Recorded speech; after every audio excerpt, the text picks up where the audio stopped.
नमस्कार विद्यार्थी मित्रांनो, स्वागत आहे आपल्या यूट्यूब चॅनलवर ज्याचं नाव आहे BMS मराठी। तर आजच्या व्हिडिओमध्ये आपण 30 दिवसाची स्ट्रॅटेजी पाहणार आहोत, ज्या एक्झाममध्ये आपल्याला या 30 दिवसामध्ये कसा अभ्यास करून आपण आपली जी युनिव्हर्सिटी एक्झाम आहे ती क्लिअर करून म्हणजे पास होऊन आपण पुढच्या वर्गात जाऊ शकतो। तर या व्हिडिओमध्ये आपण 30 दिवसाची स्ट्रॅटेजी प्लस आपण काय पाहणार मोटिवेशन बी तुम्हाला असणार आहे। तर चला या स्ट्रॅटेजीला सुरुवात करूया। तर आता सांगायचे उद्देश एक असा आहे की सुरुवातीला जर अभ्यास करायला बसला आपण तर सुरुवातीला आपल्याला काय करायचं, प्रत्येक विषयाची पहिल्यापासून मी सांगत आलेलो मी की प्रत्येक विषयाची आपल्याला ब्ल्यूप्रिंट काढून ठेवायची। म्हणजे ब्ल्यूप्रिंट काय आहे सर, आणखी पण विद्यार्थ्याला माहित नाही ब्ल्यूप्रिंट काय आहे। तर ब्ल्यूप्रिंट सांगायचं म्हणजे काय की ब्ल्यूप्रिंट ही आहे की त्यामध्ये आपल्या NCISM ने ऑलरेडी दिलेलं आहे की कोणत्या टॉपिकवर LEQ येणार आहे, कोणत्या टॉपिकवर SCQ आणि कोणत्या टॉपिकवर MCQ विचारणार आहेत ते आपल्याला, ते म्हणजे ब्ल्यूप्रिंट आहे। ती ब्ल्यूप्रिंट कुठे म्हणणार तर आपल्या YouTube चॅनलवर तुम्हाला सगळ्या विषयाची ब्ल्यूप्रिंट मिळून जाईल।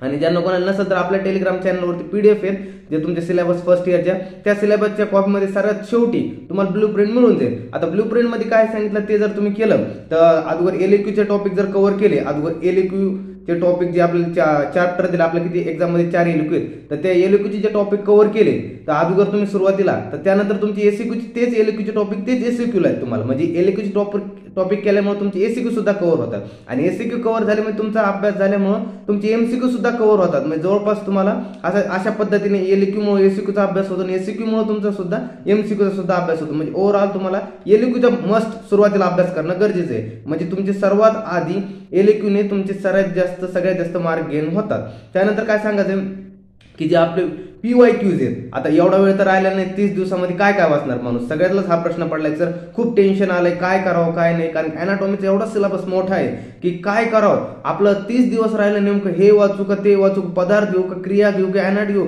काय समजत नाही। पण एक सांगायचं मला सगळ्यांचं हे कळतंय की कारण ह्या फेज मधून मी सुद्धा गेलोय की सगळ्याला 30 दिवसामध्ये सगळंच वाचणं शक्य नाहीये अॅनाटॉमीसाठी फक्त, कारण की खूप मोठा सिलेबस अॅनाटॉमीचा।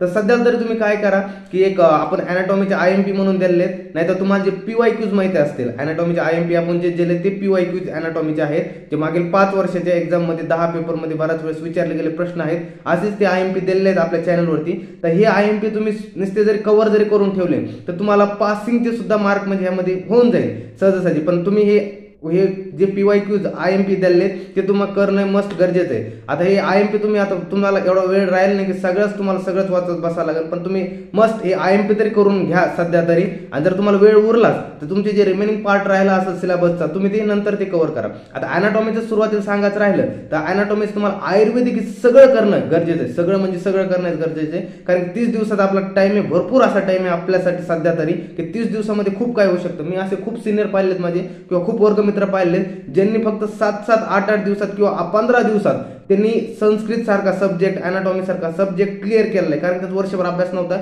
आणि 8 दिवसात किंवा 15 दिवसात त्यांनी सुद्धा सब्जेक्ट क्लिअर करून पुढच्या वर्गात गेले, म्हणजे विषय काढलेला आहे त्यांनी, असं सांगत उद्देश।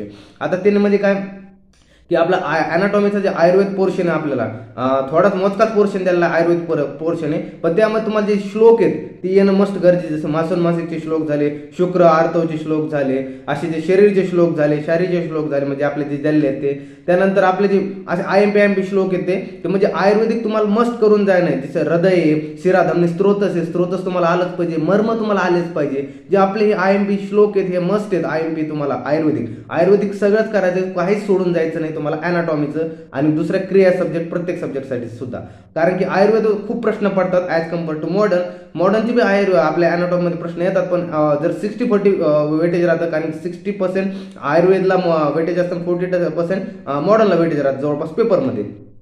त्यानंतर पाहायचं जर गेलं तर आयुर्वेदिक तुम्हाला जवळजवळ म्हणजे खूप कमी मोजक्या जास्तीत जास्त वेळ धरला तर 5 ते 6 दिवसामध्ये तुम्हाला किंवा 7 आठवडा जरी धरला तर एवढ्या दिवसामध्ये तुम्हाला हे आयुर्वेदिक पोर्शन कंप्लीट करायचं आहे ना। एकदा आयुर्वेदिक पोर्शन कंप्लीट झाला म्हणजे जवळपास तुमचा 60% पेपरचा वेटेज तुमच्या हातात येऊन जाईल। आणि त्यानंतर जे राहिलं असेल मॉडर्नचं तर मॉडर्नचे तुम्ही IMP ते करा, कारण की प्रत्येक सिस्टीम मधले मॉडर्नचे आपण IMP दिले, जॉईंट करण्याचे, बोन करण्याचे तुम्हाला, आणि प्रत्येक काही मॉडर्नचं करणं आहे, त्यामध्ये जे IMP दिले ते PYQs आहे तुम्ही नक्की फॉलो करा, जेणेकरून तुमचा खूप काही फायदा होईल आणि बरंच काही कव्हर होऊन जाईल। त्यानंतर क्रियासाठी पाहायला गेलं तर तुम्हाला त्रिदोष आले पाहिजे, सप्तधातू आले पाहिजे, वृद्धिक्षय त्याचे आले पाहिजे, आणि आयुर्वेदिक प्रकृती, अग्नी ते आहेत जे आयुर्वेदिक फुल आपलं क्रियासाठी तुम्हाला आलंच पाहिजे, जे आयुर्वेदिक मी पहिल्यापासून सांगतो आयुर्वेद तुम्हाला पूर्ण आलंच पाहिजे। त्या मॉडर्नचं जे आहे तर मॉडर्नचं बी खूप सोपं आहे क्रियामध्ये। तुम्ही मॉडर्नसाठी जर तुम्ही कारण पाहिजेच, कारण की मॉडर्न बी आपल्या क्रियामध्ये बराचसा फिजिओलॉजी पार्ट आहे, जे 11-12 सुद्धा तुमचं बरंचसं तुमचं मॉडर्न कव्हर झालेलं असतं,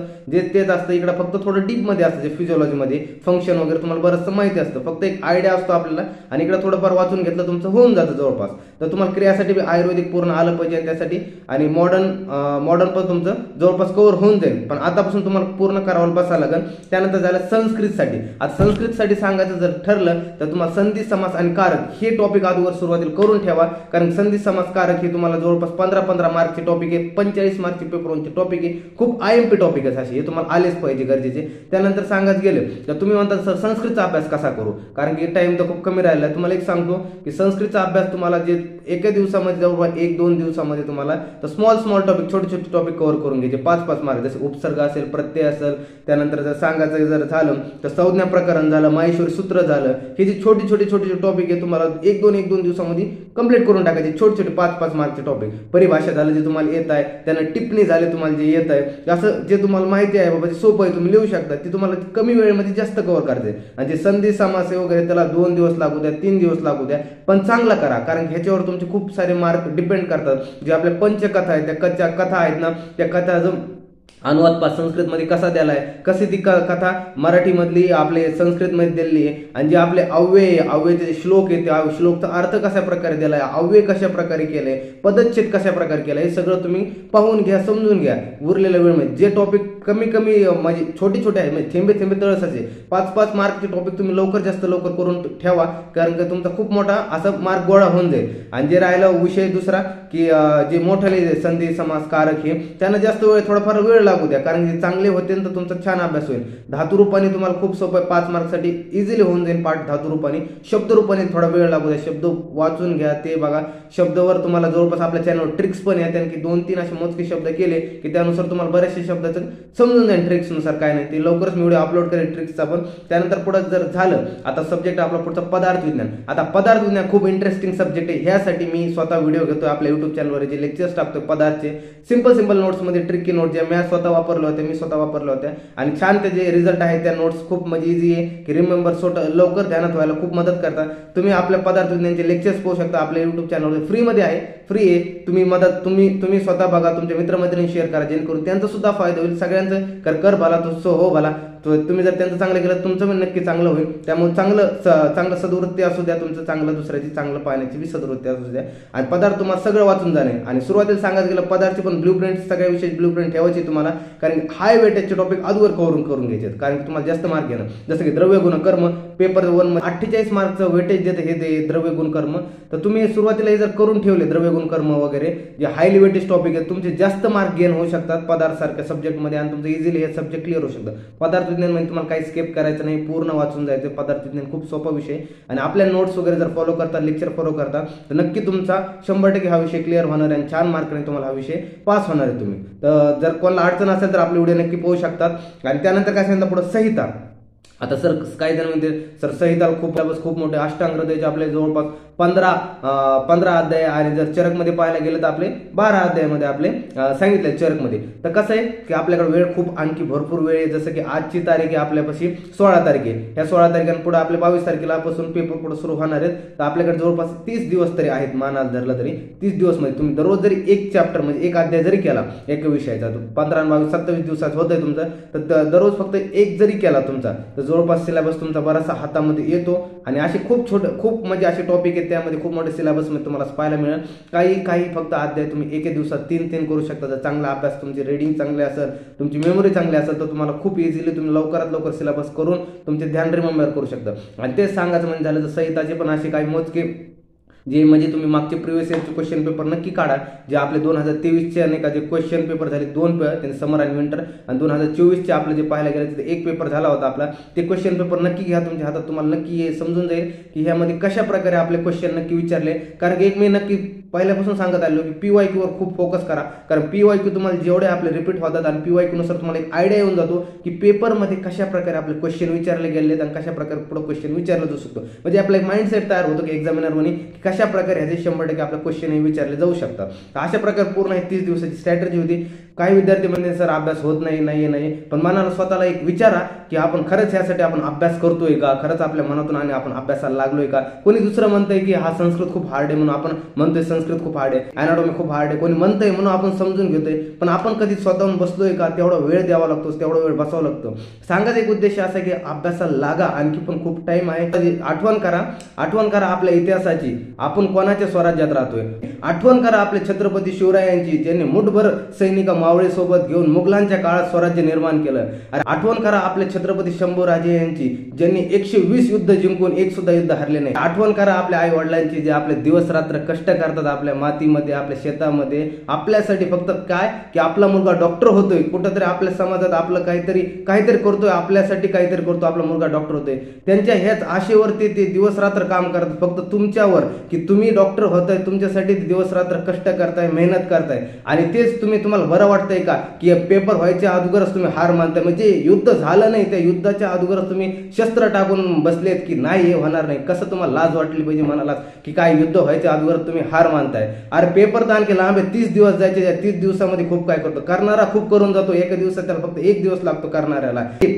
जे ऑलिम्पिक प्लेयर असतील त्यांना विचारा की एक सेकंदाची काय किंमत असते. एक आईला विचारा की जी गर्भवती आई असते तिला एक विचारा की एका दिवसाची काय किंमत असते, ती काय असते काय नाही. तर तेच असं सांगितलेलं आहे की खूप म्हणजे स्वतःच तुमचं हेच ते वय असतं की ह्या वयात जे लात मारेन त्याचं पाणी काढणार हे वय असते. सर विश्वास नागरे पाटील सर म्हणतात की एक अभ्यास असा करायचा की जर अभ्यासाला बसलं की तुमच्या आळसाचे बुरुस असे जे ढेसळून जाते पडून जाते, तुमच्यात न्यूनगंड दूर होऊन जाईल. की सर विराट कोहली नक्की सांगतात की जे डू इट फॉर 1%, मी आपल्या चॅनलच्या ह्याच्यामध्ये बी जाऊन पाहता तुम्ही, तो डू इट फॉर 1% लिहिलेला असेल की डू इट फॉर 1% म्हणजे 1% जरी चान्स असेल आपलं काही करायचं, काहीतरी मिळवायचं आपल्याला, तर 1चं कधी 10 होईल, 10चं कधी 20 होईल, 20चं कधी 40 आणि त्या 40चं कधी 60-100 पर्यंत जाईल म्हणून असं सांगता येत नाही. त्यामुळे जिथे 1% जरी चान्स आहे ना तर लढायचं आणि जिंकायचं.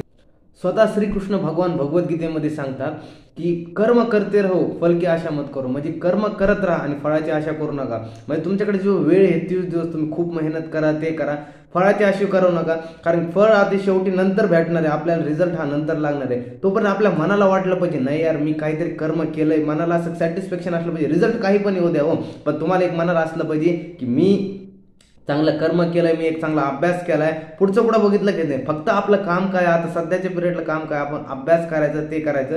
फक्त सध्याच्या पिरियडला आपलं एकच आहे की आपला अभ्यास करायचं, फळाची आशा करायची नाही. नंतर बघून घेऊ, पेपर झाल्यावर आपण डिस्कशन करू काय झालं काय नाही, काय चुका घडल्या काय नाही. आता आपल्या हातात काय आहे की आपण अभ्यास करायचा. नंतर आपल्याला पस्तावा झाला नाही पाहिजे की यार ते 30 दिवस होते, त्या 30 दिवसामध्ये सर सांगत होते की अभ्यास करा आणि आपण अभ्यास केला नाही. फक्त असं मनाला खंत नाही राहायला पाहिजे कुठं की यार मी ते 30 दिवसामध्ये काही वेस्ट केलंय. मनाला सॅटिस्फॅक्शन असलं शेवटचे 30 दिवस होते, शेवटचा क्षण होता, त्या क्षणापर्यंत मी लढत राहिलो, झिजत राहिलो, अभ्यास करीत राहिलो आणि मी माझं 100% नाही 102%, 104%, 200% दिलेलं आहे आणि मी माझं पूर्ण दिलं आहे. रिझल्ट जे होईल ते नंतर बघून घेतो आपण काय होईल काय नाही. पण एक आहे की तुम्ही जर मेहनत केली असं तर देव सुद्धा साथ देतो. कारण स्वतः श्रीकृष्ण भगवान सुद्धा मानतात की जिथं मनुष्य आपल्या स्वतः प्रयत्न करतो तिथं मी स्वतः येतो आणि त्याला मदत करू लागतो. तसं असतं. तुम्ही तुमचा 100% नाही 200% द्या, खूप अभ्यास करा, जे होईल ते आपण नंतर एक्झाम नंतर डिस्कस करू. फक्त तुमच्या हातात एवढं की सध्या मेहनत करायची, फळ तुमच्या हातात नाही, कारण फळ तो ईश्वर देणार आहे. त्यामुळे एकच आहे, तुम्हाला सध्या हातात काय मेहनत करायची, तुम्ही फक्त मेहनत करा आणि फळाची आशा करू नका. फक्त छान अभ्यास करा. ऑल द बेस्ट सर्वांना. खूप अभ्यास करा, चांगला अभ्यास करा आणि भेटूया नवीन व्हिडिओपर्यंत. तोपर्यंत धन्यवाद.